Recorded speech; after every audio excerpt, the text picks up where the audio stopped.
Oluchuku, I will not rest until you suffer more than me. Even if my mouth stretches to heaven, I will drag you down with me. The cock had just crowed the third time, and Omokoro village was already alive. Smoke was rising from huts. Mortars were pounding loudly from one corner to another, and women balanced calabashes of water on their heads as they hurried from the stream. Along the narrow red dust road, a figure appeared. It was Onwonachi. She walked with slow, deliberate steps, her wrapper tied tightly across her waist, her blouse hanging dangerously low, and her face painted with pride. She swayed her hips from left to right, like someone showing herself to an invisible crowd. She didn't care who watched her. In fact, she wanted people to watch her. Her voice suddenly broke the morning peace. Let them say whatever they like. I am the beauty of Umokoro. Who among them can read or write like me? Who among them has skin that shines like mine? They are all jealous. Why? Jealous because the richest man in this village should have been mine. She hissed, raised her chin, and continued walking. From the verandas of mud houses, women peeped. From the grinding stone, a few men stopped pounding. Even the old men sitting under the Odara tree shook their heads. Everyone knew Onwonachi. She was trouble in human form. That morning, she didn't stop at the market. She went straight to the farm part, pretending she wanted to fetch firewood. But deep down, she had another plan. Her eyes were fixed on one man, Okafor. Okafor was the pride of Umokoro. Tall, broad-shouldered, with a chest that shone with sweat each time he returned from the farm. He was rich in land and yam bands, rich in palm trees, rich in respect. Every maiden had once dreamt of him, but his heart had chosen Oluchuku, the quiet beauty whose gentle nature won him love and favor. That choice had driven Onwonachi into madness. She believed that she, not Oluchuku, was worthy of Okafor. And since the wedding, she had done everything possible to disgrace the new wife. That afternoon, the sun was merciless. The path to Okafor's farm was dry, lined with tall elephant grasses swaying in the hot breeze. Birds chirped, but the place felt tense. Oluchuku bent low, weeding the stubborn grasses around young yam plants. Sweat rolled down her face, yet she walked patiently, humming softly to herself. A little distance away, Okafor's cutlass rose and fell as he dug into the earth, pulling out strong, heavy yams. Suddenly, a voice cut through the farm. Hey, so this is the farm of the great Okafor? Ordinary weeds and common yam. If not for my beauty, I would have turned this place into a paradise. Oluchuku's hand froze on her hoe. She knew that voice too well. She turned sharply. There she was, Onwonachi, standing under a palm tree, arms folded, her wrapper tied like a queen, her lips curved in mockery. She shifted her waist deliberately as if to turn to Oluchuku. Onwonachi, Oluchuku barked. Why are you here again? Have you no shame? Must you always follow us like a shadow? Onwonachi gave a sly laugh. Shame? That word is not in my dictionary. I only came to greet my old friend Okafor. Ah, look at him. A whole wealthy man, suffering with a lazy wife who cannot even weed common grass properly. Oluchuku dropped her hoe, her chest rising and falling with anger. If you dare insult me again, I will show you today that I am not the quiet Oluchuku you think you know. But Onwonachi only stepped closer, her waist twisting even more. You think marriage has given you boldness? If not for me keeping quiet all this while, Okafor would have chased you back to your father's house. Okafor, who had kept silent, slammed his cutlass into the soil. His voice was cold and firm. Onwonachi, I did not invite you here. If you respect yourself, turn back the way you came. For a moment, silence hung in the air. Onwonachi's pride burned. Her plan was to make Okafor see Oluchuku as weak, but here he was, defending her instead. Oluchuku, her anger boiling over, lunged forward and grabbed Onwonachi's wrapper. You will leave us alone today. In a heartbeat, both women were locked in a struggle. Wrappers flew, dust rose, fingernails scratched faces, and their screams filled the farm. Leave me! You will learn respect today. No asa! Ashao! Insults mixed with the sound of rolling bodies. Villagers working on nearby farms heard the commotion and began to rush in. Soon a crowd gathered, their voices rising in excitement. Ewo! Onwonachi and Oluchuku are fighting, oh! Is it not this same troublemaker again? She will not rest until shame finishes her. Okafor, hold your wife. But Okafor's efforts to separate them only made the struggle wilder. Onwonachi's hair was loose, her wrapper almost gone, her chest rising in rage. Oluchiku's blouse was torn at the shoulder, but her eyes blazed with fire. Finally, Okafor dragged Oluchiku aside with force, leaving Onwanachi gasping, her face scratched, her wrapper in disarray. The villagers burst into laughter. Some clapped their hands, others shook their heads. Onwanachi felt her pride shatter. She looked at all the eyes staring at her, mocking her, enjoying her disgrace. With trembling fingers, she tied her wrapper tightly and pointed a finger at Oluchiku. This is not the end. By the time I am done, this entire village will know who is queen and who is nothing. You will beg me before I finish with you. Her words echoed through the farm. Then she turned sharply and stormed down the path, leaving behind the laughter of villagers and the whispering of her enemies. That night when the moon rose over Omokoro, casting pale light across the hut, Onwanachi sat in her room, her mind burning. She replayed the shame again and again, the laughter, the mocking eyes, the scratches on her face. Her pride would not let her rest. She stood suddenly, picked a small calabash, and tied her scarf tightly. Enough is enough, she whispered. If beauty and wisdom cannot win me Okafor, then power will. Oluchiku has declared war, but she does not know the kind of battle I fight.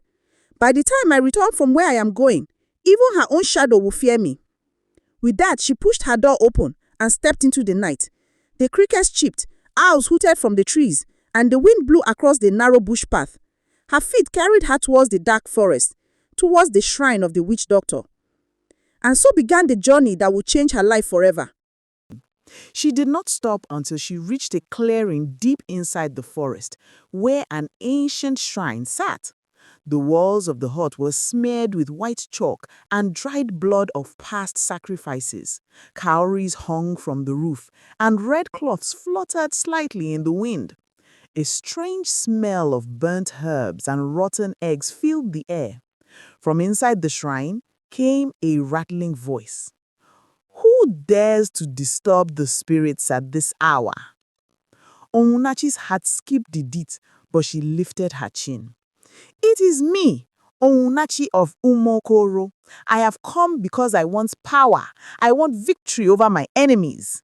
The shrine door creaked, and an old man stepped out. His skin was as dark as charcoal, his eyes red, as though they had never seen sleep, and his beard long and twisted. He carried a staff decorated with feathers and charms. His name was Dibiaja, the witch doctor feared across 7 villages. He studied Onwunachi for a long moment, then laughed dryly. So it is you, the proud daughter of Umokoro. I have heard your name in whispers carried by the wind. Trouble follows you like a shadow. Why have you come? Onwunachi dropped to her knees, her pride buried under her desperation. Dibia, I must win. That woman, Oluchukwu, she has stolen what belongs to me. The richest and most handsome man in this land, Okafor, should have been mine. But she tricked him. She disgraced me in front of the whole village. I cannot allow her to live in peace while I suffer shame. Give me something that would destroy her joy and make Okafor see me as the only true queen. The old man circled her slowly, his bare feet kicking up dust.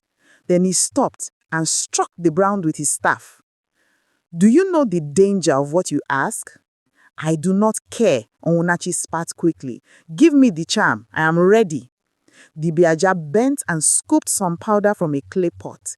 He poured it into the calabash Onwunachi had brought. The powder shimmered faintly under the moonlight, as if alive.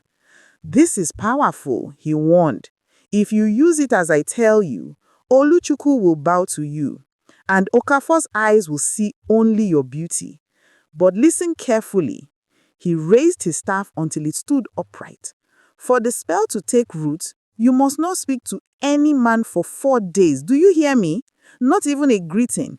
If you break this rule, the spirits will punish you, and your own mouth will never know peace again. Omonoti's heart skipped a beat, but she lifted her chin. It is good. I understand. I will not talk to any man until the 4 days are over.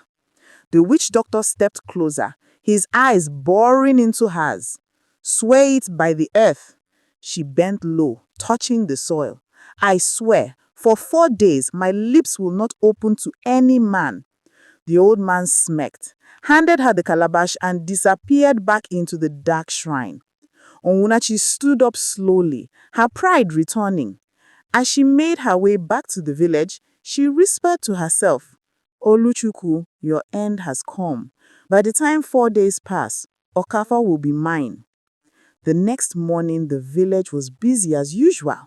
The road to the stream was crowded with women balancing water pots on their heads, and their wrappers tucked in for easy movement. Onwanachi also tied her wrapper tightly and carried her own pot, her hips swaying proudly as she joined the stream path. "See her again, oh," one woman muttered behind her. "Does she ever rest?" Another replied, laughing quietly. Onwanachi ignored them. Her mind was only on her plan. She believed her silence would last, and soon she would rule over Oluchuku. But fate was watching. As she descended the narrow path towards the stream, she suddenly saw him, Okafor. He was returning from the stream himself, a calabash of fresh water in his hand. His chest glistened in the morning sun, and his steps were steady. Omonachi's heart leapt. She had sworn not to speak, but her pride would not let her pass without showing herself.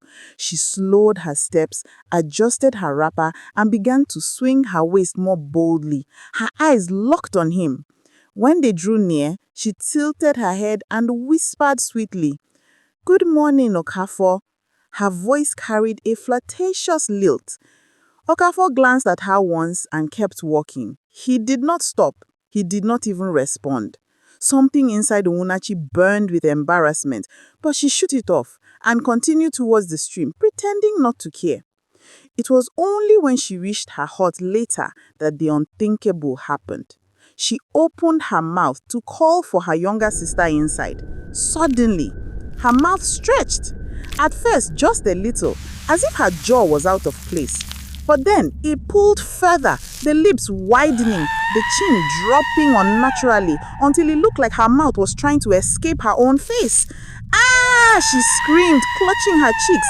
But the more she screamed, the longer her mouth stretched, dropping downward like a hanging calabash. She fell to the floor, rolling, her eyes wide with terror. She tried to close it, but the moment she forced her lips shut, her jaw twitched painfully, as if invisible hands were pulling them apart again.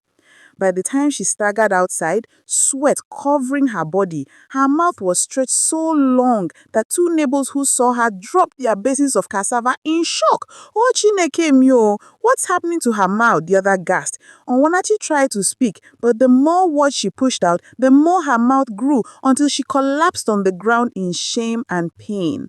And the whispers of the villagers began to spread like fire. The scream still echoed in the air when Onwunachi staggered back into her hut, clutching her face. She pressed both hands against her lips, praying they would shrink back. Her chest rose and fell like a drumbeat. Slowly, painfully, her mouth returned to its normal size. She collapsed on her mat, sweat rolling down her forehead. For a long moment, she lay there, trembling. "What have I done?" she whispered. "Why is this happening to me?" But deep inside, she knew the answer. She had broken the oath of silence.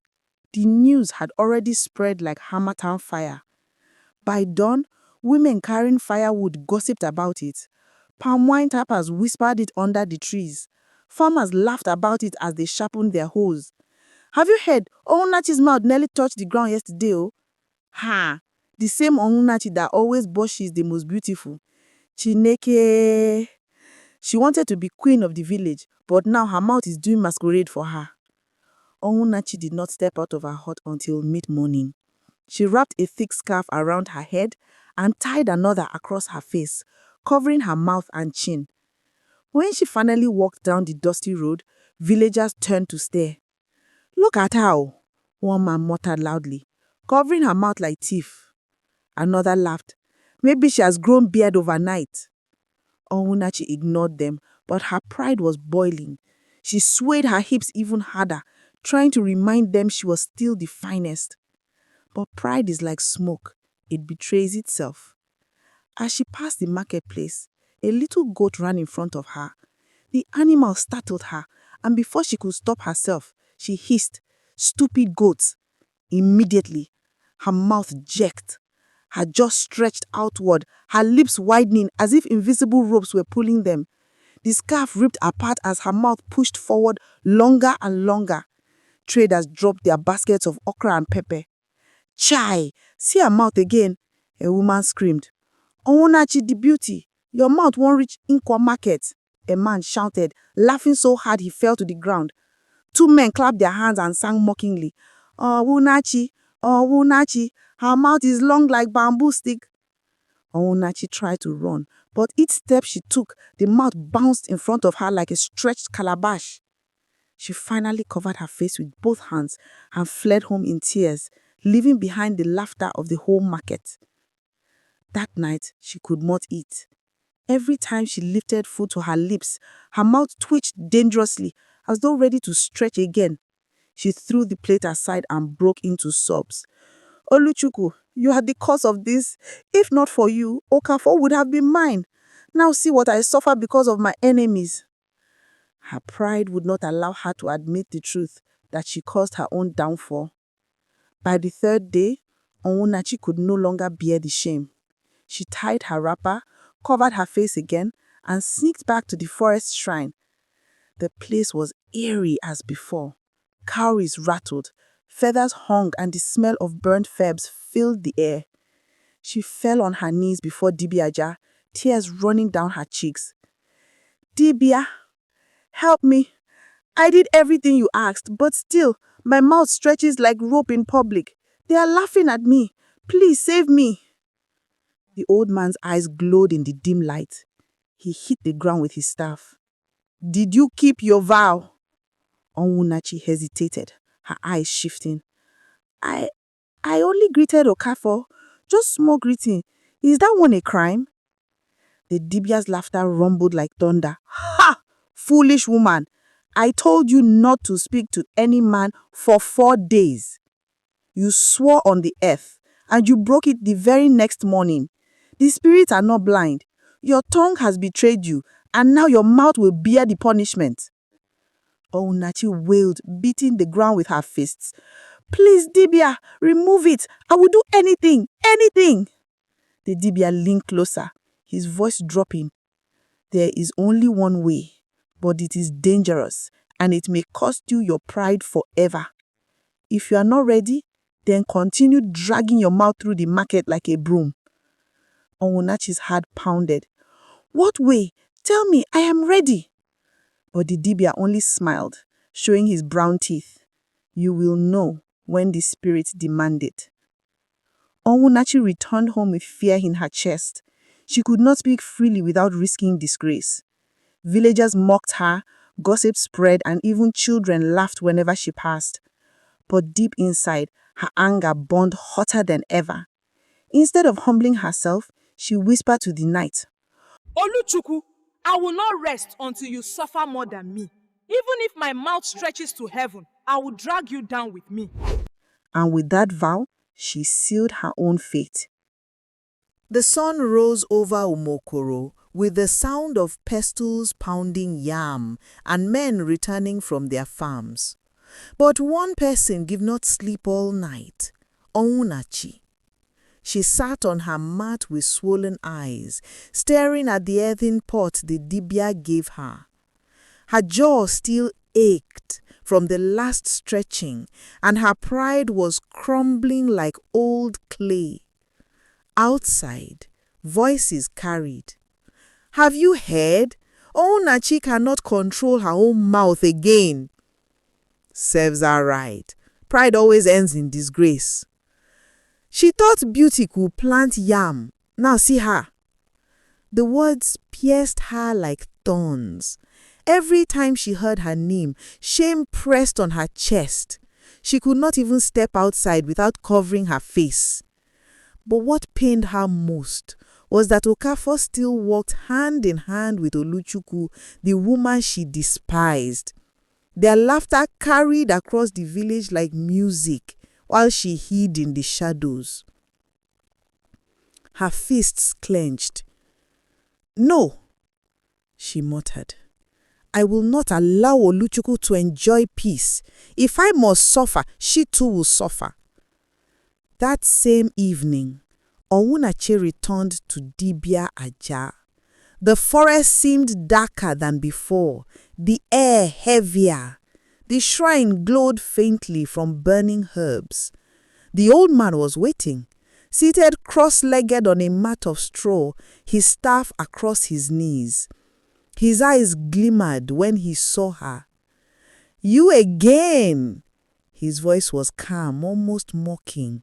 The spirit said you would return crawling. Owunachi knelt, her scarf slipping from her head. Dibia, I beg you, save me. The whole village mocks me. They call me the woman with the stretching mouth. Even when I keep quiet, I feel it twitching, ready to disgrace me again. I cannot endure this shame. The Dibia studied her silently, then struck the ground with his staff. You broke the vow, and the spirits do not forgive easily. But, he leaned forward, lowering his voice, there is a way, if you are truly ready. Owunachi's heart raced. I am ready. Tell me, I will do anything. The Dibia picked up a gourd of palm wine, sipped, and spoke slowly. To end this curse, you must humble yourself in a way your pride will never allow. The spirits demand a public confession. You must stand in the village square before the elders and all who mock you and admit your jealousy, your lies, and your greed. Only then will your mouth return to normal. Owunachi froze. Her face darkened. What? Public confession? Before those villagers? Before Oluchukwu and Okafo? Never! The Dibia's laughter echoed through the shrine. Then keep your curse. Stretch your mouth until it touches the earth. Your pride is heavier than your suffering. Go! Owunachi stormed out, her chest burning. She could not believe what she had heard. Confess? Admit defeat in front of Oluchukwu? Impossible. Yet, as she walked back to the village, her jaw twitched again. She tried to steady it, but the moment she greeted the passing farmer with a forced smile, her mouth jerked and stretched once more, pulling forward painfully. The farmer dropped his firewood and shouted, Ha! It has started again! Owunachi, the stretching mouth! Voices rose around. Neighbors gathered. Men laughed openly, some shaking their heads. So this is her beauty? She thought she was better than everyone. Now look at her. Owunachi tried to speak, but every word dragged her mouth longer until it nearly touched her chest. The crowd burst into wild laughter. She staggered backward, tears mixing with shame. She could no longer hide. Her beauty, her pride, her arrogance, all destroyed before the same people she once looked down on. That night, she sat alone in her hut, staring at the broken scarf on the floor. Hunger gnawed her stomach, but her shame was heavier. She remembered the Dibia's words, only confession can save you. Her pride fought against it, but her suffering was unbearable. The memory of the laughter in the market echoed in her ears. She could not live like this forever. The next morning, the great village gong sounded. People gathered in the square, expecting an announcement from the elders. Instead, it was Owunachi who appeared, her wrapper tied firmly, her face uncovered. Gasps filled the air. She came out? Does she want to disgrace herself again? She climbed onto the flat stone at the center of the square. Her mouth twitched, threatening to stretch, but she forced herself to speak. People of Umokoro, you know me as Owunachi. You know my pride, my boasting, my trouble. I confess today, I lied against Oluchukwu. I envied her beauty. I wanted her husband Okafo. My jealousy brought me here. The spirits have punished me and I deserve it. The villagers murmured, Some nodded, others folded their arms. Onwunachi dropped to her knees. Tears streamed down her face. Forgive me. I am no longer the Onwunachi you knew. I am nothing but a woman begging for peace. At that moment, a strange silence filled the square. The air felt lighter, and a soft breeze brushed her face. Slowly, the twitching in her jaw stopped. Her mouth shrank back to its normal size. The villagers gasped, "Her mouth is normal again!" Truly, confession has healed her. Onwunachi touched her lips in disbelief. For the first time in many days, she smiled without fear. But her joy was not complete. Though the curse had lifted, the shame of her pride remained. The villagers would never forget, and she knew that Okafo and Oluchukwu would never look at her the same. That evening, Onwunachi walked slowly to the stream, her head bowed. She no longer swayed her waist. She no longer boasted of beauty. She had been broken, humbled by her own tongue.